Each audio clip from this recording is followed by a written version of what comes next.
અને આજથી 2-3 વર્ષ પહેલાં જીરું કર્યું હતું એ આટલું બધું સારું નહોતું. આ વાપરા પછી બહુ સારું છે અને રિઝલ્ટ પણ સારું છે. જીરાનું રિઝલ્ટ બહુ સારું દેખાડું. ઉગાવામાં બહુ સારું આવ્યું, દાણો સારો. માઇકોરાઇઝા, અને એમાં પણ માઇકોરાઇઝા એટલે જેલ ટેકનોલોજી વાળું માઇકોરાઇઝા. યુનિવિયા હરમેશની જેમ આધુનિક ટેકનોલોજી વાળા પદાર્થો એટલે કે ઉત્પાદનો લઈને આવતી હોય છે. સાથે સાથે સારા ભાવે અને ખેડૂતોને સારા રિઝલ્ટ મળે એવા ઉત્પાદનો બહારથી પણ આયાત કરતી હોય છે. એવું જ આપણું જે સહકાર પ્રોની આજ આપણે વાત કરવા જઈ રહ્યા છીએ, જેમાં છે યુએસ જેલ ટેકનોલોજી વાળી માઇકોરાઇઝા.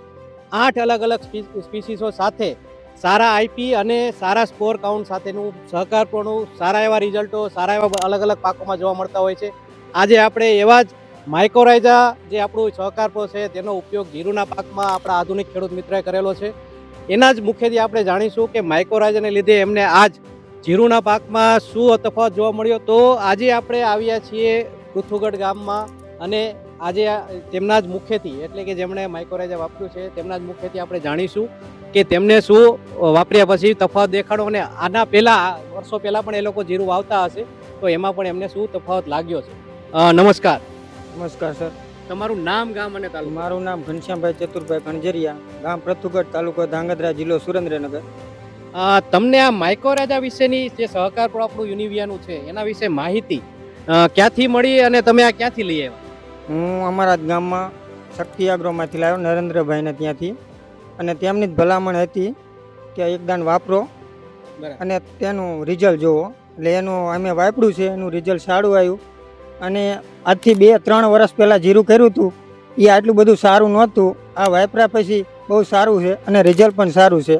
બરાબર. ખાતર ભેગું ભેરવીને મેં આનો ઉપયોગ કર્યો હતો. ખેડૂત મિત્રો, જેમ ખેડૂત ભાઈએ કીધું તેમ ખાતર સાથે પણ આપણું માઇકોરાઇઝાનો ઉપયોગ કરી શકાય અને સારા એવા પરિણામો મળતા હોય છે. કાકા, તમે આ માઇકોરાઇઝા વાપર્યા પછી તમને શું દેખાય છે? તમે પણ જીરાનું રિઝલ્ટ બહુ સારું દેખાડું. બરાબર. દાણા બેસવામાં દાણો સારો. બરાબર, દાણો સારો છે. આ જે ઉગાવાની વાત છે કે ભાઈ જીરું ખરેખર ઉગાવા સમયે ખાસ મહત્વનું હોય છે કે ઉગવામાં તકલીફ પડતી હોય તો ઉગાવામાં બહુ સારું આવ્યું. ખેડૂત મિત્રો, તમે જોઈ શકો છો તેમ ખેડૂત ભાઈને ખૂબ જ સારા એવા રિઝલ્ટ છે જીરાના પાકમાં, અને જે આ દાણો બંધાણો છે અને જે ઉગાવાની વાત છે તો આ બધું સારું એવું ઉગી ગયું છે. માઇકોરાઇઝા મહત્વનું છે કે જ્યારે તંતુમૂળનો વિકાસ સાથે સાથે જે સુકારાના રોગ હોય તો એ પણ જોવા મળી નથી રહ્યા. થોડા ક્યાંય પણ એવું આપણે સુકારાનો પ્રશ્ન પણ જોવા નથી મળતો. ધન્યવાદ. ધન્યવાદ સર.